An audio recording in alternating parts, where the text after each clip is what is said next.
Ordre émanant du gouvernement, projet de loi émanant du gouvernement commune, reprise du débat en deuxième lecture du projet de loi C-23, loi sur l'intégrité des élections. Reprise du débat, resuming debate. L'honorable député de la Salle-et-Mar. Merci, Monsieur le Président. C'est un honneur pour moi de me lever en cette Chambre pour porter la voix de tous les citoyens de la Salle-et-Mar que j'ai l'honneur de représenter ici au Parlement canadien et pour apporter leur voix et leurs objections à certains des articles du projet de loi C-23. Le gouvernement, dans ce projet de loi, s'en prend à Élections Canada depuis des années. En fait, le projet de loi C-23 est un peu l'aboutissement de cette rogne qu'il y a de ce gouvernement envers Élections Canada. Pour le ministre de la Réforme conservatrice, c'est-à-dire de la Réforme démocratique, l'organisme est biaisé et partial dans sa façon de dénoncer le non-respect des lois électorales par les conservateurs. Ce projet de loi s'attaque clairement à Élections Canada en limitant ses pouvoirs. Plutôt que limiter le rôle du directeur général des élections dans la mise en œuvre des programmes d'éducation publique, le gouvernement devrait travailler avec Élections Canada dans le développement d'une stratégie visant l'augmentation de la participation électorale des citoyens. La tendance à l'absentéisme est en augmentation au Canada. En 2011, seulement 61 % des électeurs admissibles ont participé, ce qui représente un des pourcentages les plus bas de l'histoire du pays. Le plus bas a été en 2008, où seulement 58 % des Canadiens ont participé dans l'élection d'un gouvernement conservateur minoritaire, ce qui démontre le peu d'attrait qu'ils ont sur l'électorat canadien. Dans la plupart des démocraties modernes, l'institution responsable d'administrer le système électoral possède également le mandat de sensibiliser les citoyens sur l'importance de la participation électorale. Le projet de loi C-23 limite le rôle du directeur général des élections qui, dorénavant, ne pourra que discuter de certains aspects du processus électoral, par exemple où, quand et comment voter. Le directeur général des élections est un expert qui connaît la démocratie. Il est indépendant et non partisan.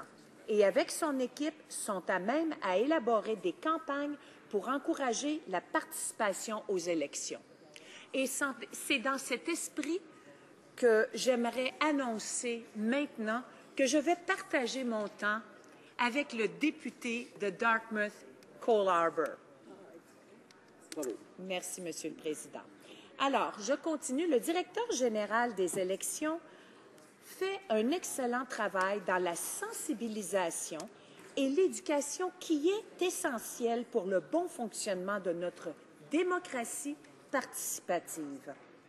Cette réforme aura des conséquences sur d'importantes activités éducatives, comme la Semaine de la démocratie au Canada, qui était organisée par Élections Canada, et le programme civique qui visait à aider les étudiants à découvrir le processus électoral. Toutes ces initiatives seront annulées. Les Canadiens doivent comprendre que cette mesure est une attaque directe contre les fondements de notre démocratie. Cela ne contribuera certainement pas à accroître la participation des électeurs, notamment celle des jeunes et des groupes qui ont moins tendance à voter.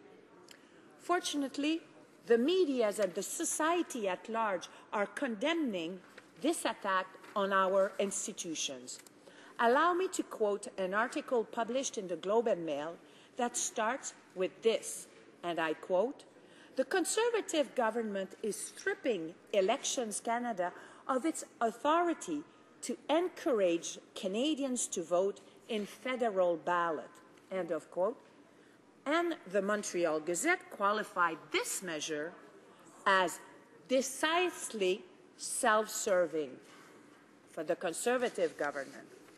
Canada is a world example on democratic participation and on strong democratic institutions. but the Conservatives government is working hard to change our values for their own electoral benefit. How can we go to other countries and guide them on strengthening their democracy when we are not protecting our own institutions? How can our democracy be a model when this government is canceling the program aimed at teaching our youth, newcomer, the importance of electoral participation? Les modifications proposées dans ce projet de loi auront des conséquences négatives pour tous les Canadiens en rendant l'exercice électoral plus difficile, particulièrement pour les Canadiens vulnérables. Ces populations vulnérables seront affectées par une autre mesure qui ressemble à la suppression des votes de certains segments de la population et qui sont contenus dans le projet de loi C-23. Le projet mettrait fin aux pratiques d'attestation et fera en sorte que les avis d'inscription sur la liste électorale qui sont envoyés aux électeurs ne seraient plus acceptés pour confirmer les inscriptions. Ces cartes d'identité électorale sont importantes pour ceux et celles qui, comme dans ma circonscription, ont déménagé ou sont de nouveaux arrivants ou pour d'autres raisons et qui ont du mal à établir leur adresse lorsque vient le temps de voter, notamment les étudiants, les aînés et les Autochtones. Élections Canada utilise ces cartes afin de valider les renseignements fournis par les électeurs par l'entremise de l'Agence de Revenu Canada ou des agences provinciales. Au bureau de vote, l'électeur doit présenter une autre pièce d'identité en plus de sa carte d'identité électorale pour pouvoir voter. Ma circonscription, La Salle-et-Marne, a connu un taux de participation de 57 % lors des élections de mai 2011. Seulement 42 500 des 74 500 voix habilitées à participer se sont exprimées. Parmi les citoyens qui n'ont pas voté, nous trouvons les groupes ayant plus de difficultés à participer à l'exercice électoral. Dans ma circonscription, plus de 40 % de la population est considérée comme à faible revenu. 50,4 % des personnes ont 65 ans et plus et ont un revenu de moins de 20 000 $ par année. 51 % n'ont aucun certificat ou diplôme. Cette population souffre souvent d'isolement et, Monsieur le Président, je m'en rends compte quand je vais à la rencontre de mes citoyens. Ils souffrent d'isolement, des revenus faibles et sont plus susceptibles de déménager et de ne pas être informés de leur obligation de voter. Les jeunes, qui représentent presque 27 % de la population, est une population mobile et sera impactée par cette nouvelle mesure. À La Salle-et-Marne, de même que dans d'autres circonscriptions au Québec, plusieurs citoyens ne possèdent pas de permis de conduire ou une autre carte qui les permet de les identifier. Et, comme vous savez, la carte de l'assurance maladie du Québec ne présente pas l'adresse de la personne. Si les citoyens ne reçoivent pas ces cartes d'identité électorale et en ayant cette carte comme la seule pièce d'identité valide, les citoyens pourront être dissuadés de voter, puisque la vérification de leurs renseignements sera désormais plus difficile qu'avant. C'est une responsabilité de tout gouvernement de rendre l'accès au vote plus facile pour ses citoyens, pas les encourager à s'en abstenir. Avec ces mesures, les conservateurs visent certains groupes démographiques. Au contraire d'eux, je représente la totalité des gens de La Salle-et-Marne. Je ne suis pas ici pour défendre seulement l'accès à l'exercice électoral de ceux et celles qui ont voté pour moi. Je suis ici pour défendre tous les citoyens, peu importe leur orientation politique.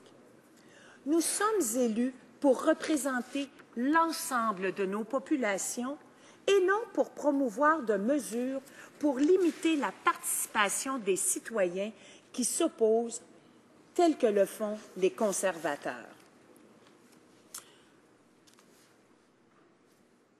I would like to conclude on this measure that in an editorial of the Ottawa Citizen, this is what an editorial of the Ottawa Citizen had this to say.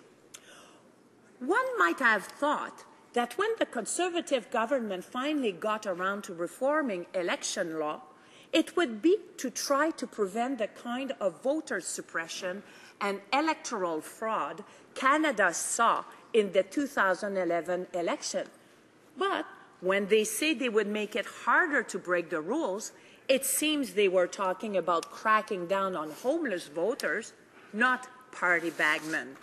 Et une autre citation, this one from the Toronto Star, this government is more inclined to see a higher voter turnout as a threat than as an ideal outcome. Merci beaucoup, Monsieur le Président. Question.